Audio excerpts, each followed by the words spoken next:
আসসালামু আলাইকুম। আজকে আমি যে বিষয় নিয়ে কথা বলতে যাচ্ছি সেটা হচ্ছে যে বুডারে ফাঁকি থাকা অবস্থায় কারেন্ট চলে গেলে কি সমস্যা হয়।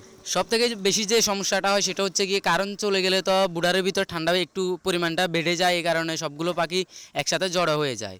জড়ো হয়ে গেলে কি হয়, পাখিগুলো যেটা একেবারে নিচে থাকে সেটা সবগুলো চাপ এসে মারা যেতে পারে। এই সমস্যার সমাধানটা আসলে আমি তেমন একটা জানি না। যাদের বাড়িতে ধরুন আইপিএস আছে তাদের এই সমস্যাটা আশা করি হবে না, কারণ তারা আইপিএসে লাইন দিয়ে একেবারে সবসময় বুডারটে মানে লাইটগুলো জ্বালিয়ে রাখতে পারে। আর আমাদের তো আইপিএস নাই, এই কারণে আমি কি করছি, একটা এসিডিসি লাইট ভিতরে লাগিয়ে দিয়েছি।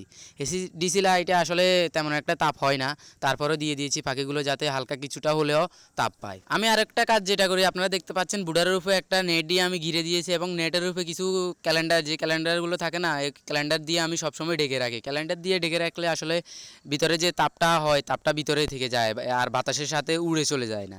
এই কারণে আমি উপরে সবসময় পেপার এবং ক্যালেন্ডার দিয়ে থাকি। আপনারাও চেষ্টা করবেন যে যখন কারেন্ট চলে যাবে এরকম এসিডিসি লাইট লাগালে অথবা যদি আইপিএসের লাইট লাগালে যে সব সময় চেষ্টা করবেন যে উপরে কাগজ দিয়ে রাখার জন্য, অর্থাৎ ক্যালেন্ডার এরকম জাতীয় কিছু দেওয়ার জন্য। তো আজকে এতটুকুই। আল্লাহ হাফেজ, আসসালামু আলাইকুম।